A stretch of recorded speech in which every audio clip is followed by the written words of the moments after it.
Hello and welcome to another episode of Stolaroid Stories. This is the podcast. Today I'm talking with Niki. Niki is a writer from Hungary.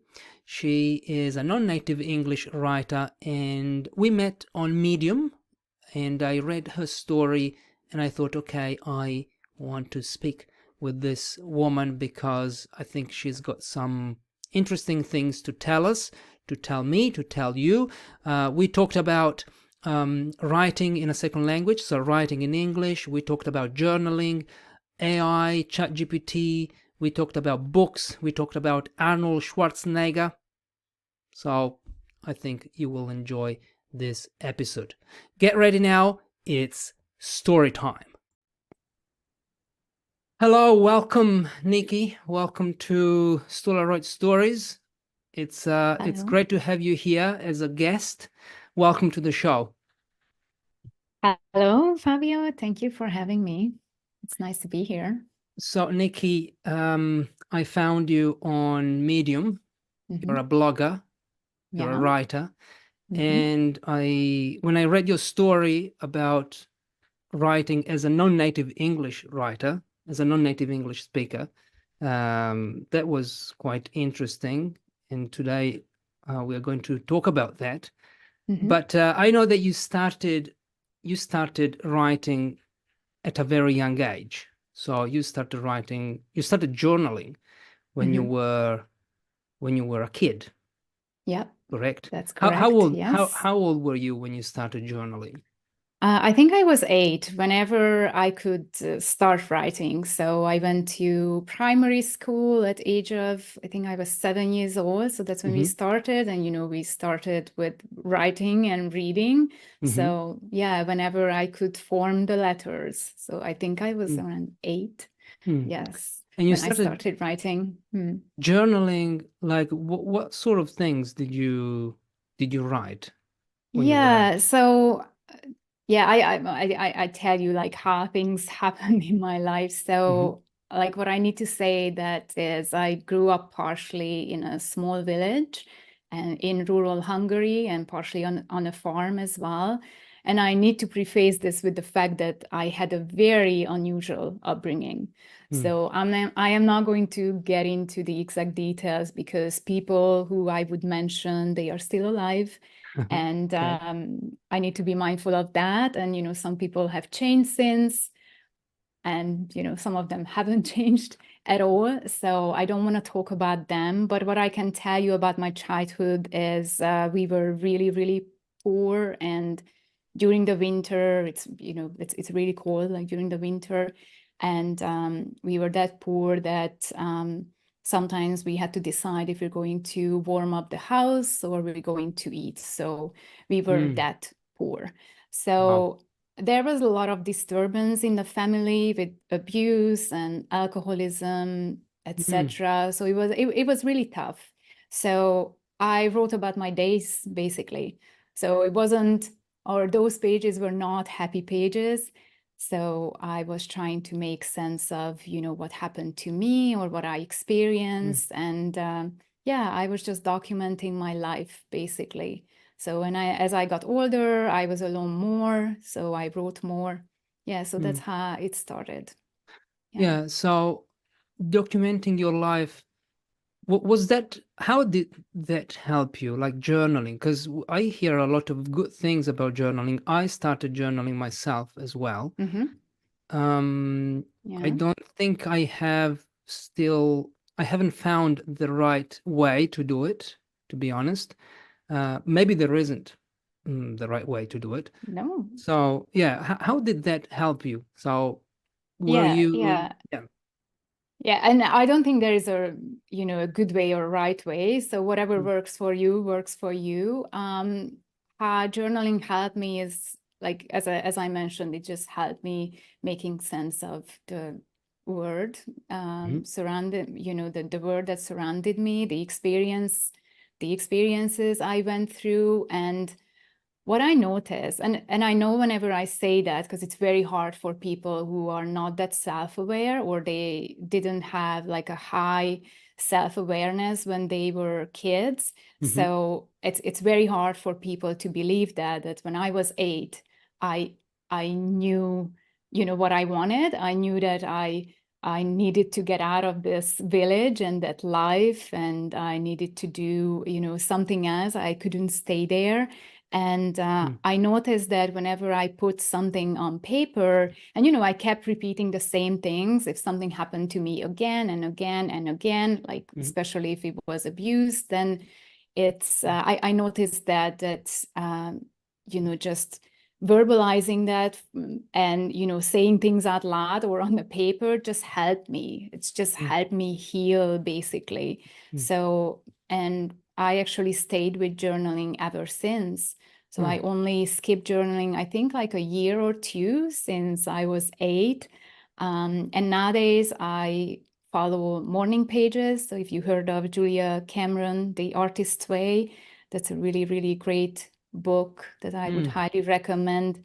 So it shows Julia, can you say it again? Yeah, Julia Cameron, Cameron, The Artist's Way. I can send you a link after Yeah, we'll our put session. it in the show notes. Yeah, so that's really, really great. And then basically you write your morning pages longhand, you know, it's all analog, not on your computer. And you just write it right after you wake up. So then, you know, no computer, no phone, and nothing really interferes with your morning thoughts. So that's what I follow in the past couple of years now. Yeah. Yeah, I found a very big difference between typing your thoughts and actually writing your thoughts with like analog equipment, so pen and paper. Because when you write, is the thinking slows down. I find that it all slows down and it's more reflective. Like you see the words, even the act of creating the words is, I don't know, it's like meditation in a way. Whereas when I type, it's more, it all looks the same, and I can type as fast as I want, well, as fast as I can, and that doesn't really help me think. Maybe, I don't know, do you find the same? Like, do you have the same? Yeah, I find the same. And, you know, it's like, I mean, I'm fairly, like, I have, you know, like abbreviations that I already use to write faster, like when I use longhand, but I experience the same thing. So the thoughts or the things don't come out the way or the same way when I, you know, I just type up on my computer. So, and there is this beautiful thing with the analog notepad and a pen that is, it's just you and the notepad and the pen. So there is no distraction. Like, you know, even if you close all of your tabs on your computer, you know, you can get easily distracted by notification, even if you're so disciplined. But anyway, I find that that's much better, and then it's more focused when I write analog. I agree. When, you know, for my morning pages, those are really helpful for me. I agree. Do you only write in the morning, or do you also write in the evening before going to sleep? No, I don't write my morning pages you before don't? the evening. No, I don't. No. Okay. Yeah, because it's like that would be like a really, really long morning page or evening page, I would say, because I find that what helps me is, you know, sleep on things, you know, and in the morning, like even what you know, let's say something terrible that you perceive terrible at work, you know, something happened to you, somebody was really rude or very unprofessional, and then, you know, I would just say rah, rah, rah, rah, rah in my evening. But when I sleep on it, you know, it's different in the morning. You know, I'm much calmer, and then maybe I can see the other person's perspective as well. But, you know, when you're highly emotional, that's, you know, that might not be necessarily that objective. And I like to see things objectively. So that's why I don't write in the evening. Yeah. And then in one of your blogs, in your story, basically, in the story that you wrote on Medium, you say that your journey as a writer has been negatively influenced by one of your high school teachers. Yes. Can you tell us that story? Yeah, of course. It might be, I try to keep it short, okay? Sure. So this story is about Miss Taylor, and obviously it's not her real name because, you know, she was Hungarian. If she's still alive, she is Hungarian.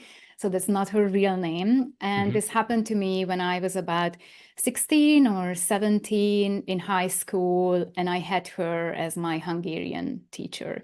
So I wanted to be a journalist since I remember, or at a time, I guess, yeah. But anyway, that was one of the professions that I wanted to pursue. And when I was around 16, 17, I really wanted to be that. And in order to do that, to be a journalist, or at least at a time in Hungary, I should have done an exam, a test to get admitted to the university to study journalism. So because the standard curriculum in high school just didn't prepare people or students for the exam. So I had to pick an extra curriculum in preparation for the uni exam. And then Miss Taylor was the teacher of that class. So she was a Hungarian teacher, and we had an extra, I believe, about 6 hours and an extra homework for the class. So that's how I met Miss Taylor. And to keep the story really short, whatever I wrote was never good enough for her. So she didn't give constructive feedback on my writing. So that was always negative, or I felt that she was always super negative towards me and my writing, and told me many times that my writing is just not up to par. So I think she even used the word terrible, and she said that I would never make it as a journalist, as a writer. So that's how I remember. And, you know, when you hear something many times, especially as a teenager, then, you know, you tend to believe it. So I believed that. And finally, like, she pushed me to the point that I dropped the class, that extracurricular activity, because I didn't want to deal with her. I didn't want to do anything with her. And, you know, just to be fair, this is my truth. So to really understand what was going on, we should really ask the classmates who were also part of the class, who heard those feedback, and, you know, how they perceived what she said, and also ask Miss Taylor, like, you know, what she really meant, or did she mean things with her, you know, warm heart, or how did it happen?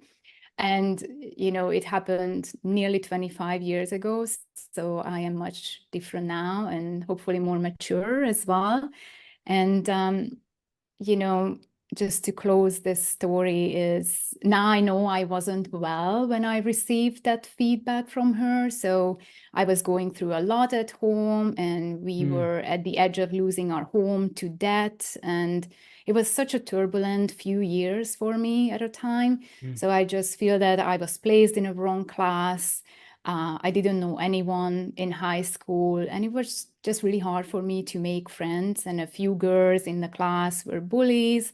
You know, they didn't just bully me, they bullied other girls as well. So, and my half brother, who I didn't have any relationship with, started the same high school as me, or started in the same high school as me. And I actually finally thought, when I started high school, I finally thought, oh, I got away from my past and childhood. And there he was, my half brother. And anyway, we didn't talk. I don't think we even said hi or anything. We had such a unique family name. So it was immediately a question from teachers that, oh, are you brother and sister? And then, you know, we don't really know each other, or didn't really know each other. So it was, it wasn't great. And I didn't have like any coping mechanisms, any skills to deal with all of these emotions, you know, at school and whatever happened at home. So I started skipping school in the third year, and I nearly skipped so much that I nearly had to repeat the third year of high school, but luckily I didn't. So what I try to say is that there are always multiple sides to someone's story. So, but this was my truth and how I perceive things at a time. You know, I am much different now, I feel. And maybe this, yes, sorry. yeah, no. While all this was happening, you kept on writing. Yeah, I kept on writing, yes. And the you started journals. the journals, and then you started blogging as well, despite what Mrs. Taylor said. Well, that was later on because I was still in high school, so we didn't have computers. When I started blogging, like online blogging, that was early 2000s. So when I started university, so that when I was introduced to computers. I'm not sure how it happened in Italy, but that was the time. Maybe because, you know, how I grew up in a rural Hungary, so we didn't have computers or telephones. So, you know, somebody was a wonderful life without all of these technology, and somewhat, you know, it wasn't that great. But that was a time when the computers were introduced to me, and I had access to computers, and I signed up for, you know, like library pass, and I had access to computers at the university as well. So it was a wonderful world of blogging, but there was a few years gap since Miss Taylor's feedback and me started the online blogging. So and it just made sense to blog online, but I didn't use my real name. So I used the pen name because I didn't want people to bully me. So I didn't even put my, picture up. I don't think I didn't even know how to do that, to be honest, because, I didn't have a phone, so I couldn't take pictures. So it's like I didn't know how to digitalize, like an analog image. So yeah, we're talking about the early 2000s. 2000s, yes. So I think I had my first computer in 1998, I guess. Right. Yeah. When I was about 10, 11 years old. And yeah, I had Windows 95, I remember. Nice. But I didn't, of course, I didn't know what a blog was. So you started blogging in Hungarian or in English? No, In I didn't Hungarian. know any English at a time. So it was all in Hungarian. And I was writing about, like I had a poetry blog. I was writing about fictions. I wrote about fictional crime stories. I had a very wild imagination at a time. And I also moved my journaling online as well, but I couldn't go to the library or to the university's library every day. So I kept updating the blog, like, my personal blog, like every 3 or 4 days, I think. Yeah. Okay. So were you writing so you were journaling online. So does that mean that you shared all those personal stories, all those reflections with the online world, or? Well, whatever happened to me at a time, but I didn't write about old stories. No. Okay. And so you started blogging, and I know that you won an award for your writing. Yes, that happened.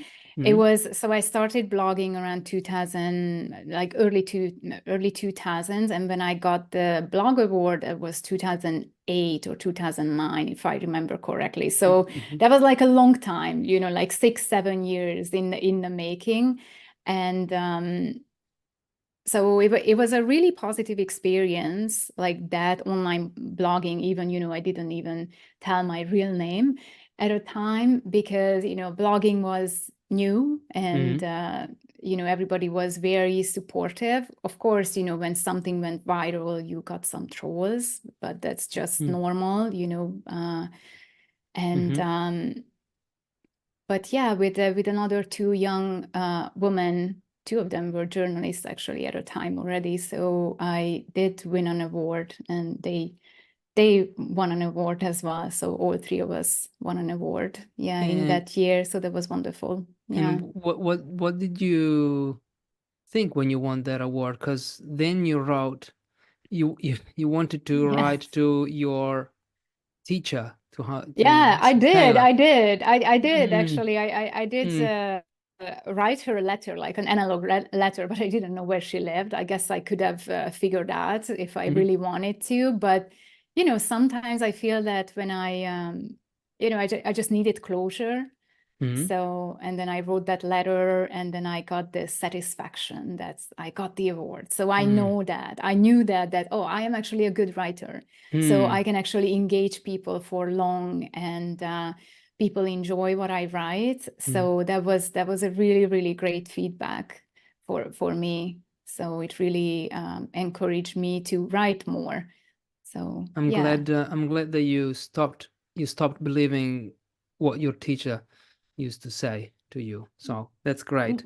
Well, it's like there is another story in there that it's Mm, I was very angry when I was a teenager, and then it just kept on going when I was in my 20s as well, and then I was still angry, like 10 years later, that Miss Taylor told me this feedback, and mm, then some people stuck with that feedback, and they just kept on or keep on living their lives like that. But I knew mm, that I needed to change, so mm.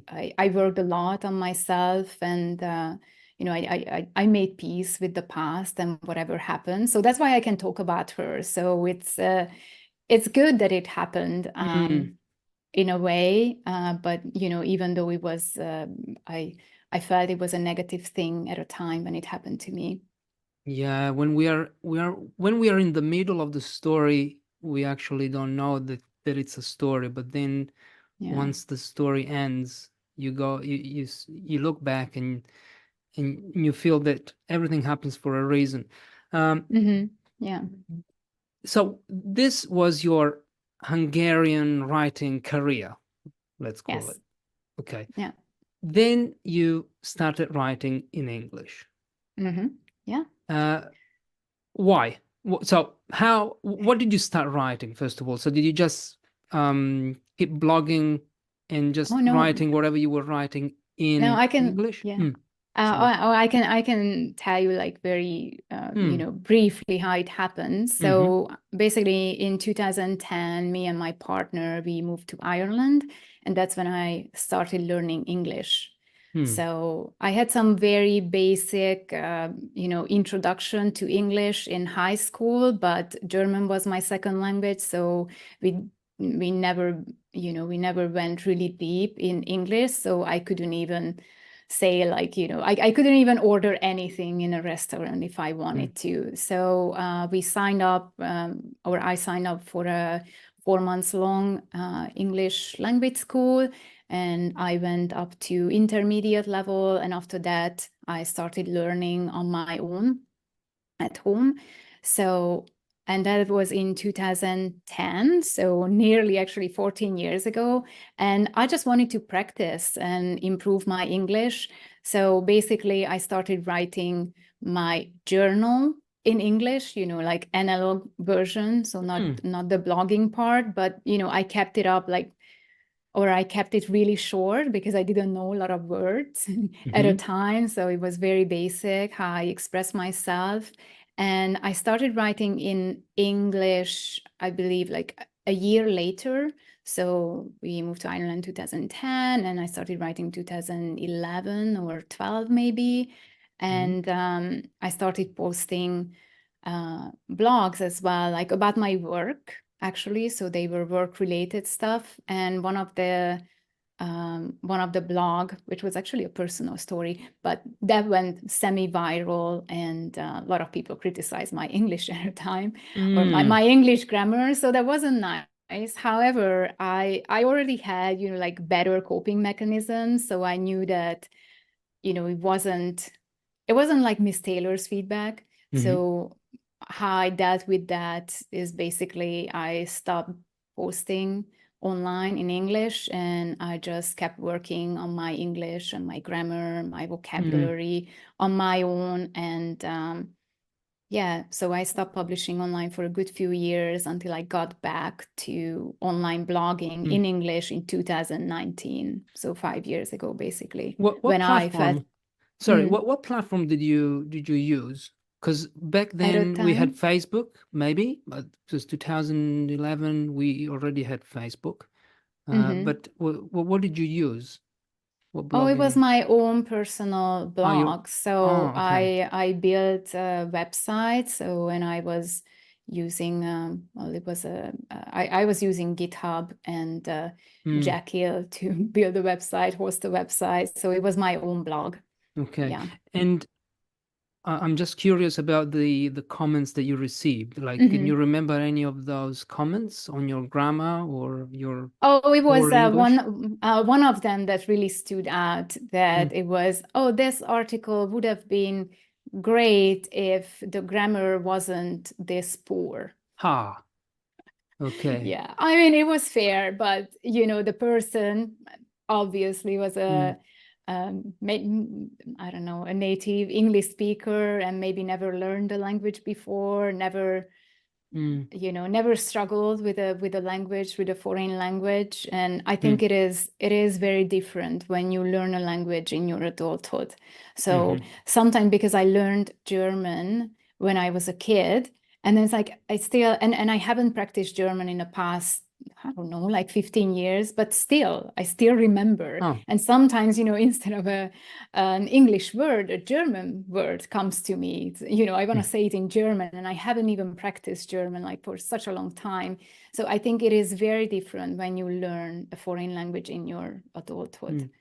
So, and it's more struggle, I feel. And now, do you write do you journal in English or In English. In In English. English, it's purely English. Whatever I do is in English. Yeah, Okay. I actually don't even think my Hungarian is that good anymore. So I've been living in an English-speaking environment since 2010, and like my work, like I did a bachelor degree back in Ireland, and I studied in English. I like whatever. So what I do right now, so I'm a designer, researcher. So I've been always doing this work in English, only in English, because I had a different job back in Hungary. So I only know the terminology in English.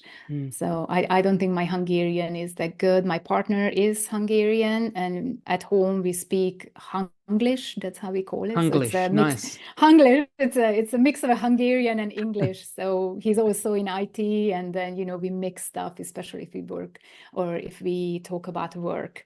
Cool. That's very Hunglish. Yes.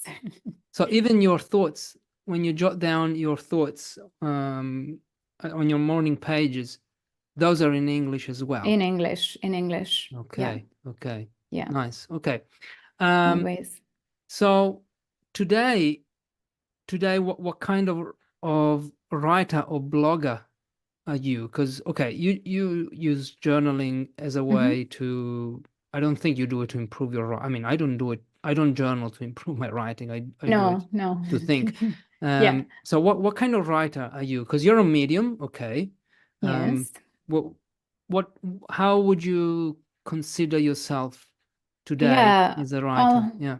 Yeah, that's a really good question. And I don't know, I don't really like labels, but I know people like to label other people. So maybe other people can label me better. But what I want to be, what I inspire to be is a useful writer. So I do have some personal stories. Like I would say like 10% of my medium stories are personal stories.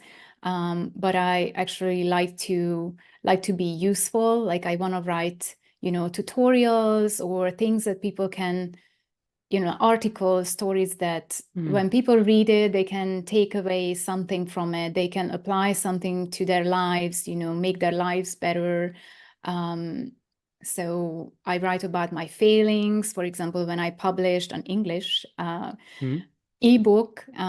So that's one of my most popular articles. So that was about my failings, like how not to publish an ebook. So, and that basically became a guide. So because, all of the things that I went through and didn't work, but essentially, if you skip those, or if you don't make those mistakes, then you can actually publish an ebook successfully. So I like to be a useful writer. So I never write for entertainment. Yeah, I don't think I am that entertaining in English, which is very interesting, because in Hungarian, like most of my writings, beside the journals, but most of my writings were, you know, fictional writers. But I think maybe because, you know, I needed an escape, you know, from the reality that I was in. And right now, or not right now, but in the past 10, 15 years, like I am good. Like, you know, I'm content. I don't know, I don't have those disturbing things in my life, you know, so I'm happy. And yeah, I don't need that kind of escape. And so you said that 10% of your stories on Medium are personal, 10%, of your articles on Medium are personal stories, and then the rest is useful writing. Question, do you think like your stories, your own personal stories, can be useful, like useful The for personal someone to read? stories? Yeah. Well, maybe, yes. Like one of the other popular personal stories is about my dog. Like my dog passed away 2 years ago, and I wrote an article about it. Like, you know, it's just kind of, you know, going through the grief. And I don't know, it just deeply affected me, my dog's death. And yeah, a lot of people who lose their pet or lost their pets, you know, they just find that article on Medium, and then they say that, oh, it was so great to hear someone else's feelings and voice, or, you know, thoughts about that, and it helped them a lot, just, you know, just to read my story. So I guess they can be useful, yeah. But I also I feel that, you know, if you want to be a successful writer, then you want to give, like you want you need to be useful basically, and you know, you are either entertain or encourage people or educate people. So I think I'm very good at educating and encouraging people. I'm not really good at entertaining people, but you know, there are so many amazing Medium writers that, you know, I read the story and, you know, it's like ha ha ha, you know, it's like, it's funny, it's good, but I am not that kind of writer. So I just like to lean into the things that I'm good at, which is education, tutorials. So then, you know, it's a useful article. Not many people comment on my Medium articles, but a lot of people save them. You know how you get notified when somebody saves them. So, and I think that's a really good indication that, you know, people want to come back to that story again and again. Yeah. Yeah. Do you think blogging is now dead? Because there are marketing gurus, I don't know what else I can call them, that say, don't start your own blog. Don't open a website and start your own blog, because you will get no traffic. No one knows who you are.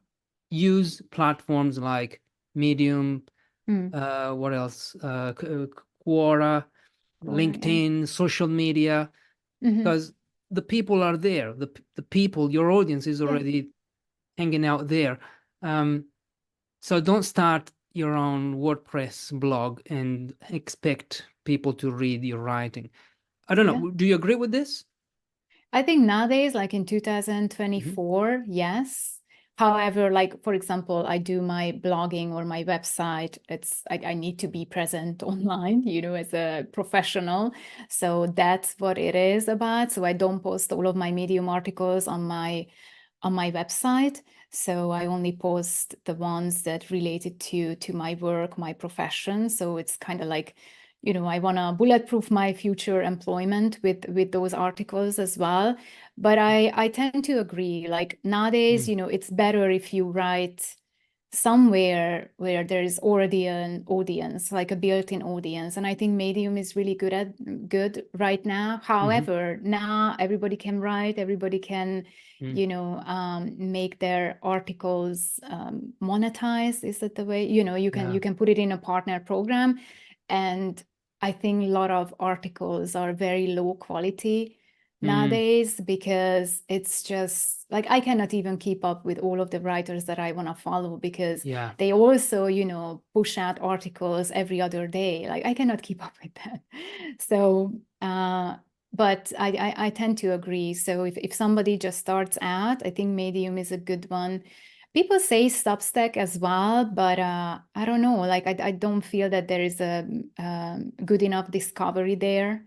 In Substack. I do write on Substack as well, but it's more of like my newsletter, like my work-related newsletter, or LinkedIn. But it's, it really depends on what you want to achieve, like what your goal is with your writing.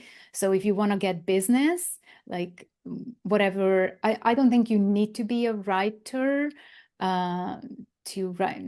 How should I phrase this? So let's say you're a software developer, right? And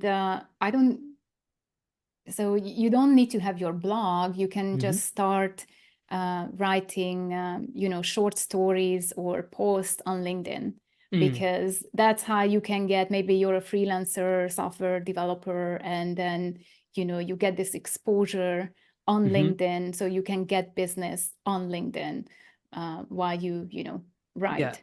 It makes sense. It makes sense. And also, I wanted to ask you because we are both non-native English speakers, even though, we are proficient speakers and writers, but what would you say to those writers whose English is not their first language, and they might think, okay, I want to write, but my English is not up to par, to use the expression that you used before.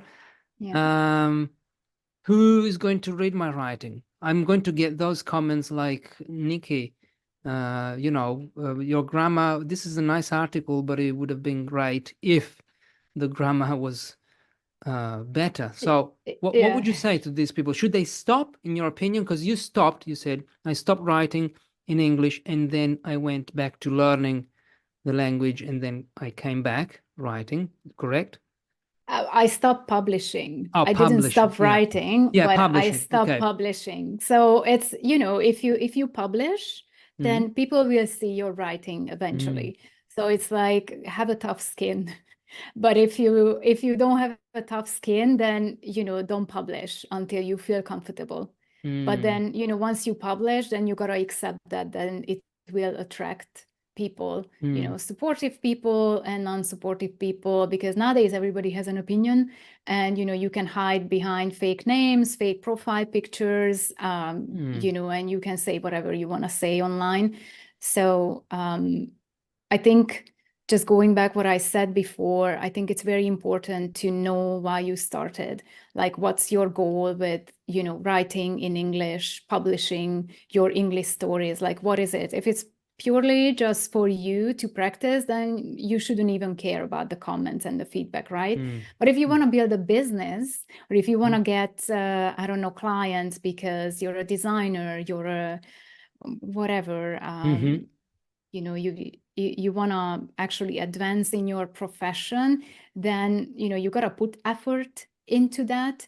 And I think, like, a few tips that really helped me is just practice regularly, whatever that means. I know a lot of people say that, oh, you gotta write every day, but it might not be feasible for everyone, because people have families, kids, like things to do, and responsibilities. So, but write regularly. If it means like you carve out 4 hours every Saturday, then do that. That's regular. If you do that every Saturday.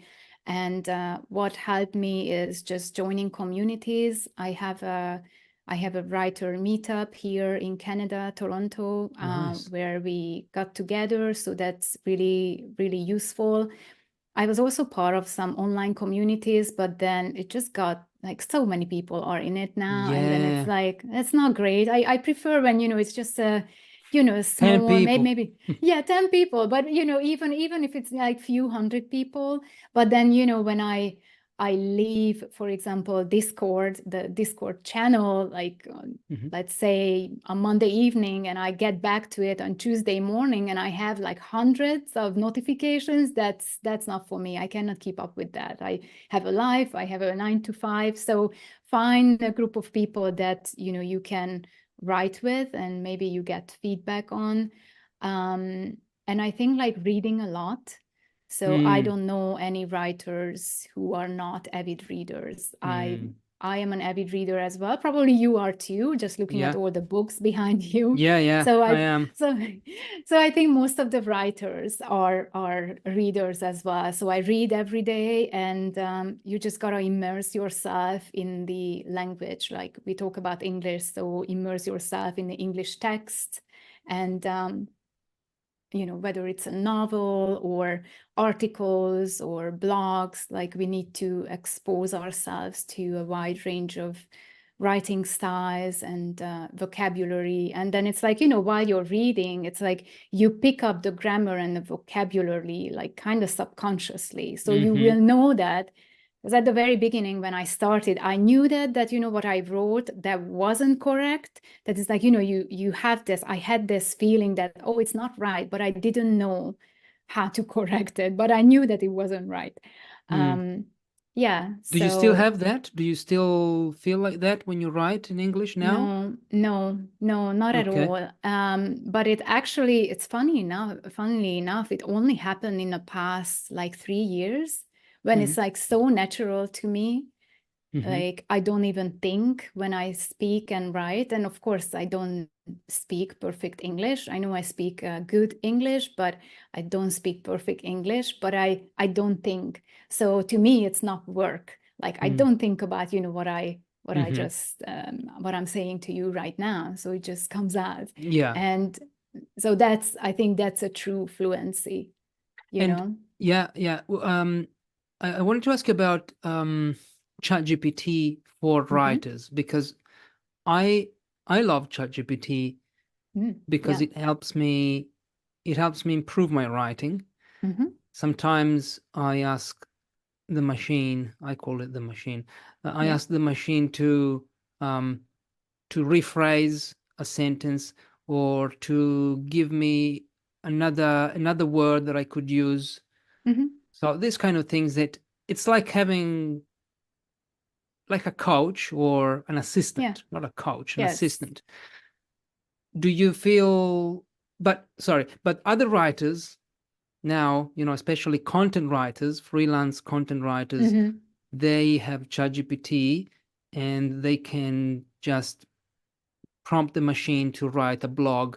Yes. And I fear that the creativity is going to not disappear, but many people will rely on this tool too much, so much that their creativity will be suppressed. And Yes. I, for a moment, I had that, like I was in that situation when I was writing. I thought, okay, now let's see what ChatGPT will suggest. But why? So because it's there, it's like a temptation. Let's see what the machine thinks. But Yeah. no, I think we should go there only when we really need help, and we want, maybe we're not entirely sure Yeah. about what we're writing. I don't know. What's Yeah. your opinion? What do you think? Yeah, so you mentioned actually a couple of things. So you mentioned the content creators. I took some notes. So you mentioned the content creators, and I can talk about that, and then how I see it as a, you know, non-native English writer, speaker, and how I use ChatGPT. So I think, you know, for content writers, like if somebody's in, you know, because I believe everything is writing, right? So if you produce content online, it's whether on X or Instagram, blog, LinkedIn, whatever, then, you know, everything is writing. So you can prompt ChatGPT and it gives out a pretty good draft that, you know, you can edit, especially if you pay for the ChatGPT 4, the pro version. That's way better. So I pay for it, and I can Yeah. tell it's way better than ChatGPT 3. So it's definitely worth it. And I think, you know, for content writers, like let's say marketing, social media managers, I think this is a wonderful tool. And then they can, you know, maybe have more clients, they can earn money. But yes, there is lack of creativity because right now ChatGPT cannot come up with those unique stories, right? However, you know, as a non-English writer, non-English speaker, non-English writer, if we use ChatGPT to, you know, create our blog for us, then we're not going to develop our writing skills. And it's kind of like, you know, cheating on yourself, basically. So it's like I use it, but how I use it is I have a good draft and I put it in ChatGPT and I asked ChatGPT, okay, how can I improve this? And what do you think about the flow? And what are the things that you would suggest to add to make it more comprehensive? So it's kind of like, you know, how you use ChatGPT. It's an assistant or an editor for me that, you know, it gives me good ideas. I don't use it. It's really good that, you know, you ask ChatGPT to rephrase stuff.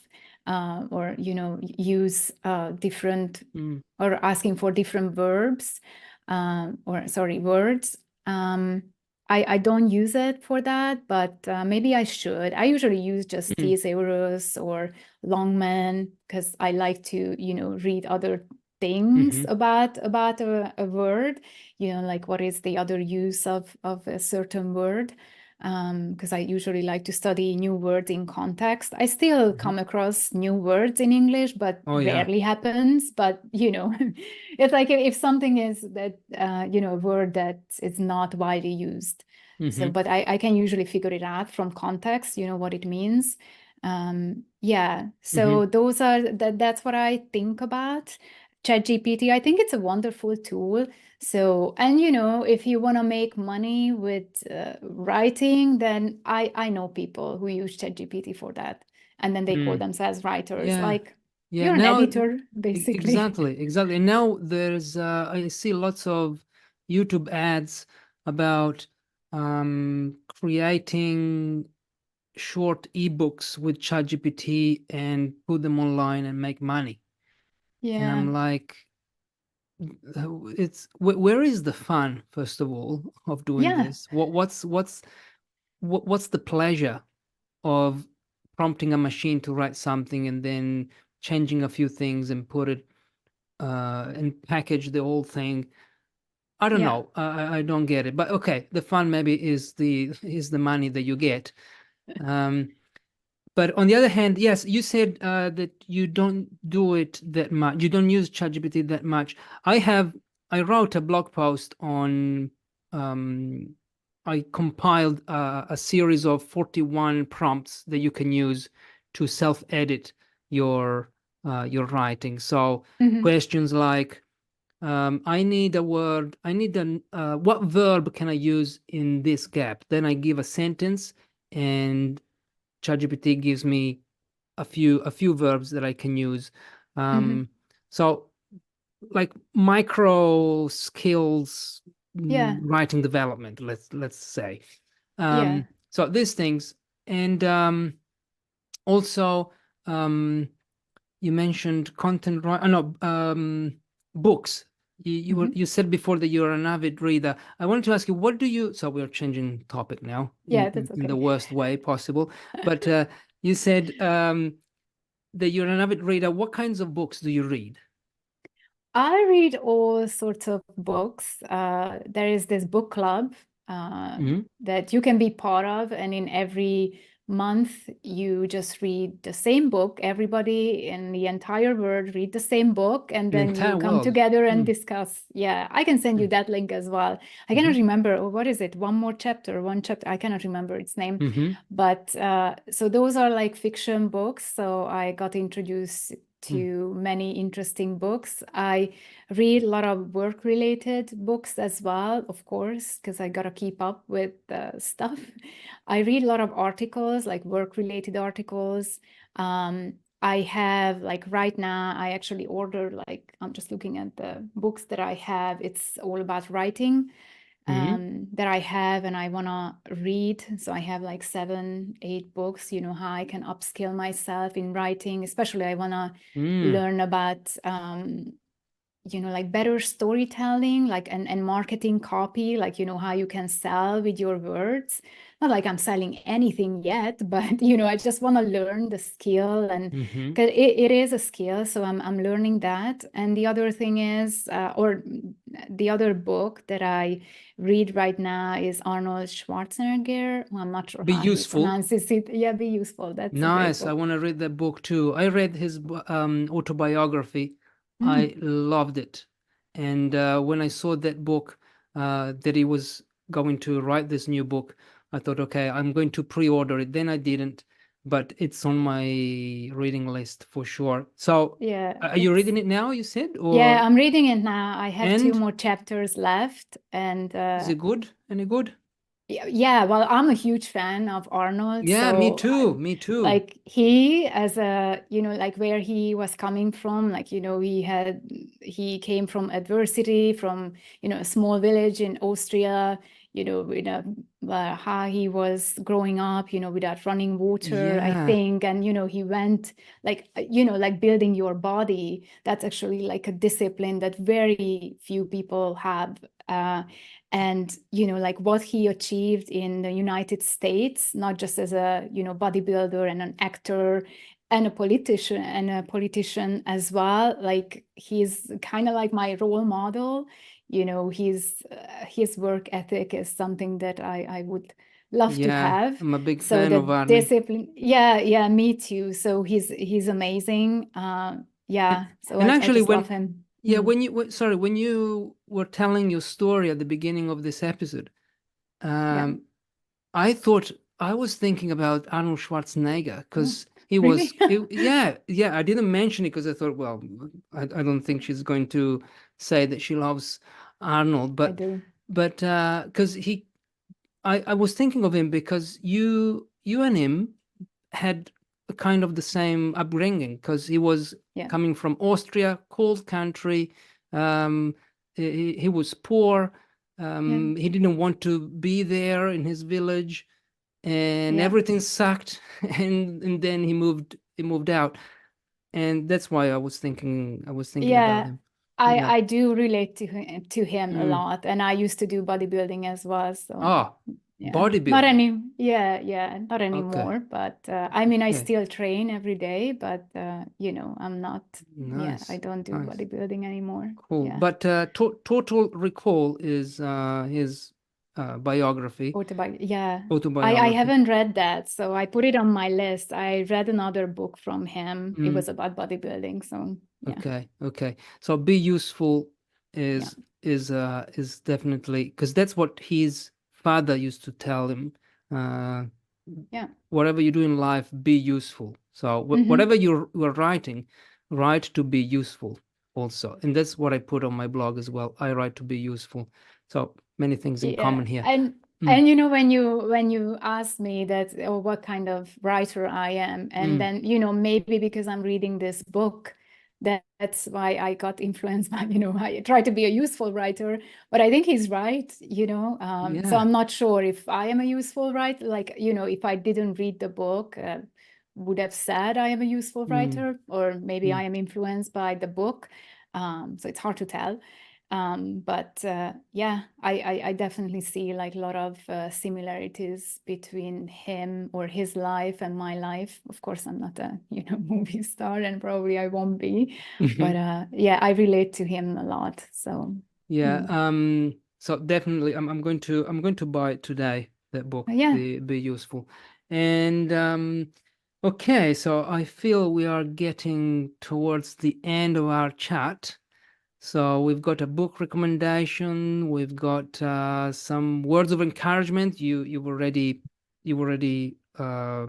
given a few to non-native English writers. Um, what about I know that you have this project, the part-time writer club. yes. You want to I talk about that, or what do you think? Well, it is a project that I started, but I probably should rebrand it because Mm, you must be familiar with Eve Arnold's Eve on Arnold's Medium, book. yeah. Yeah, and I think it's just, I think she has this part-time, what is it? Anyway, it's very similar to Yeah, so to Eve my Arnold, brand. just to clarify, she's a popular Medium writer. She's Medium got, mark. Yeah, I think, yes. over 70,000 followers. To be honest, I don't know. I feel that her writing is it's always the same thing. Like you read three of her articles, and then I feel that I've read them all. But this is just my opinion. So I yeah, she's think, got the yeah. part-time Yeah, content but yeah, something. whatever that Yeah. is, and I just feel that it's very similar to Mm. my brand, and it's good to have a differentiator. So I started doing that, and I started writing on Substack, and I still have this what is it? Oh, I cannot remember. What is it in Medium? You put all of all of these articles, you organize it into a folder. Anyway, I cannot remember. So, and I have that like a part-time writer club folder, I guess, Uh-huh. or playlist or a list. Sorry, the Yeah, word reading just gotten list, a away. reading Reading list. list, yes. Yeah. Thank you. So that just gotten away from me, this word. So I think I should rebrand it. And then I just realized I have so much to do. Like, I cannot keep up with all of the social media and follow people, keep writing on Medium and doing my YouTube channels, because I have 3 YouTube channels. Wow. And my newsletter. So it's like I have to pick something and then focus on that, but that's my problem. So it's what I would say. It's like if somebody's interested, what I do, just Google my name. It's very simple. Google my name and I should come up in everywhere, in every platform. And if you like what I do, then you can engage with the content and follow me or not, or send me an email. I reply to every emails. So Me too. maybe it takes me a week, but I will reply. So if somebody has a question, and yeah, a lot of people reach out to me on LinkedIn as well. So that's where I have the most followers for some reason. Fantastic. Yeah. And I know Yeah. that you have 7 books. Yes, 7 unwritten books. No, it's written. I wrote them, but I mean, it's unpublished, unpublished. I mean to say. Yeah, 7 Yes. unpublished books.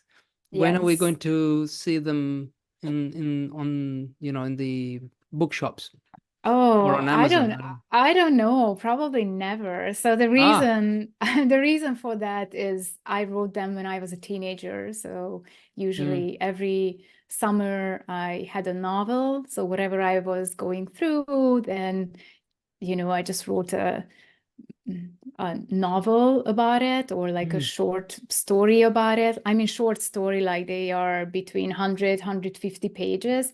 But I was writing, using a notepad and pen. So it's all longhand, all Hungarian. So first I should digitalize it and translate it. So probably I'm not going to do that. And I certainly don't want to relive, all of those things, but they are, somewhat fictional, but, the root, the origin of the story was real. Yeah. So, but I don't think I'm going to publish them, no. Because the digitalizing part is the easiest, because you can just take a picture, upload it onto ChatGPT 4, and it will do it for you. Really?